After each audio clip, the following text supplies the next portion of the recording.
And let us ease into tonight's journey together. Let us pause for a second. Have you ever wondered whether you could survive a decade where the food was beige, the medicine was occasionally radioactive, and the diet advice came with a complimentary side of amphetamines? Did people really believe a cigarette could soothe a sore throat? Could you sit through a routine checkup without your physician casually exhaling smoke across the room? Would you let a shoe salesman fire x-rays at your feet just to see if your loafers fit? And could you survive a household where the bug spray, the wall insulation, and the wound cleaner were all quietly trying to kill you while everyone smiled and called it modern living? Well, you are about to find out. Congratulations! You have just woken up in 1952 in a tidy little suburban home that smells faintly of cigarettes, fresh paint, and something atomic. Good luck! Let us start where the trouble starts, the doctor's office. You are perched on the crinkly paper, nervous about a stubborn cough, and your physician does something deeply reassuring for the era. He offers you a cigarette, not as a joke, not as a joke, not as a dare, but as a genuine gesture of medical hospitality. Because in this decade, the men in white coats are not just tolerating tobacco, they are starring in the advertisements for it. You take it because apparently your lungs and your judgment are both about to have a rough afternoon. And these are not fringe quacks scribbling on cocktail napkins. These are the polished, respectable advertisements running in the magazines your mother keeps on the coffee table, the ones where a kindly doctor in a crisp coat assures you that more of his colleagues prefer one particular brand than any others.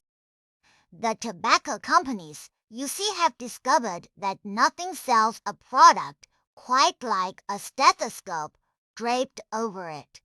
They survey doctors, they sponsor medical journals, and they plaster the results everywhere as if a physician's personal smoking habit were a clinical endorsement rather than evidence. The physician is also being slowly poisoned. The pitch is downright soothing. Got a scratchy throat? Here is a brand for that.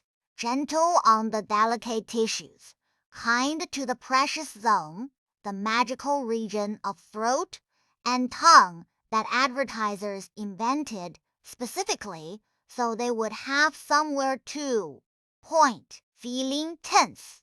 A smoke will calm you. Just ran up the stairs and felt a little winded. Clearly, you need a cigarette to steady your nerves. Not, heaven forbid, a moment to consider why the stairs defeated you. It is the medical equivalent of recommending a bucket of water to a drowning man, delivered with a warm bedside manner and a complimentary ashtray. Picture the scene fully. The waiting room hums with the soft blue fog of a dozen patients smoking under a sign that says nothing about not smoking, because why on earth would it? The nurse smokes, the receptionist smokes, the framed portrait of the hospital's founder appears to be smoking. When you are finally called in, the doctor taps his own cigarette into a tray balanced on a stack of patient files, listens to your chest, frowns thoughtfully at the rattle he hears, and suggests you switch to a smoother brand. You leave feeling cared for, which is the truly impressive part. It is worth remembering that the science was not, in fact, a total mystery yet. Quiet, inconvenient studies were beginning to murmur that all this smoke might be connected to all this coughing and worse. But the murmurs were easy to drown out under a tidal wave of glamour, of leading men exhaling thoughtfully on movie screens, of athletes claiming a particular brand kept them in fighting form, of the sheer overwhelming ordinariness of it. When everyone is doing a thing, the thing stops looking like a choice and starts looking like the weather. So you sit there, a freshly lit cigarette in one hand and a clean bill of health in the other. Two items that the future will find darkly hilarious together. The room smells of antiseptic and tobacco in roughly equal measure, a fragrance the decade considers the very perfume of modern medicine. Your doctor pats you on the shoulder, tells you to take it easy, and reaches for his lighter to spark up number 9 of the day.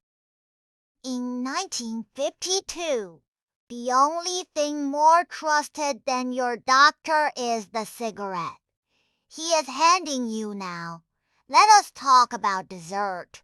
Or rather, the cigarette you are supposed to have instead of it.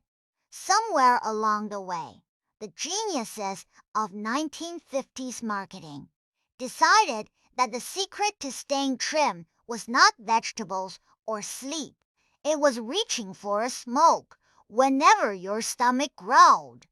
The slogan practically wrote itself. Feeling peckish, light one up and let the appetite vanish in a cloud of menthol. It is the kind of health tip that solves one problem by quietly installing several much larger ones. The logic, if you can call it that, runs like this. Eating makes you bigger. Cigarettes dull your hunger and keep your hands busy.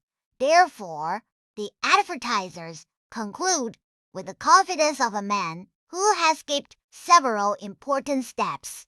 Cigarettes are a slimming aid, practically a vegetable in their own right.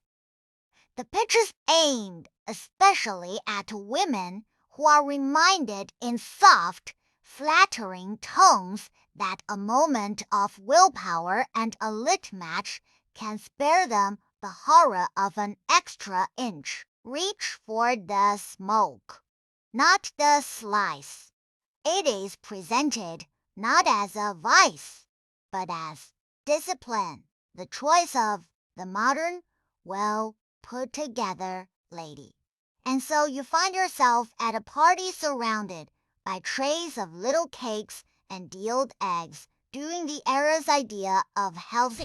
You decline the pastry, for with a brave smile, light a cigarette, and feel virtuous, as if you have just gone for a brisk jog rather than inhaled a chemistry set. Your appetite does indeed retreat, mostly because it is hard to feel hungry when your body is busy processing a fresh delivery of tar. The cigarette is doing exactly what was promised, in the same way that removing the batteries makes a smoke alarm wonderfully quiet. It gets stranger when you notice how thoroughly the idea soaks into everyday life. A woman watching her figure carries a slim case of cigarettes the way a later generation will carry a water bottle, a constant companion, a prop of self-control. The cigarette becomes shorthand for poise, for the kind of person who has herself together, who would never be caught loitering at the buffet. To light up after a meal is not just permitted, it is practically expected, the elegant full stop at the end of dinner that signals you are far too refined to want seconds. Of course, nobody's doing the slyly green arithmetic of what is actually being traded. The cigarette suppresses the appetite. Yes, and in exchange, it quietly negotiates with your heart, your lungs, and your skin in ways the advertisements never mention. It is a bargain struck entirely in your disfavor. The long-term cost, buried in fine print, that does not exist because no one bothered to write it. You are not getting healthier. You are just getting too chemically distracted to notice lunch. It is a perfect little snapshot of the decade's whole approach to wellness. Find the thing that produces the desired number on the outside. Ignore entirely what it is doing on the inside and market the result as triumph. Slim is healthy, the thinking goes, and if a cigarette keeps you slim, then a cigarette is medicine. The fact that you can hear yourself wheezing slightly while you congratulate yourself is simply not part of the equation. So you stub out your appetite along with your cigarette, decline another cake, and feel marvelously in control. The party swirls around you in a haze of perfume and smoke. Everyone slim, everyone poised, everyone gently sabotaging themselves in the name of looking after their health. In 1952, the diet plan comes in a soft pack of 20. It is time to buy new shoes. And somehow, this is going to involve radiation.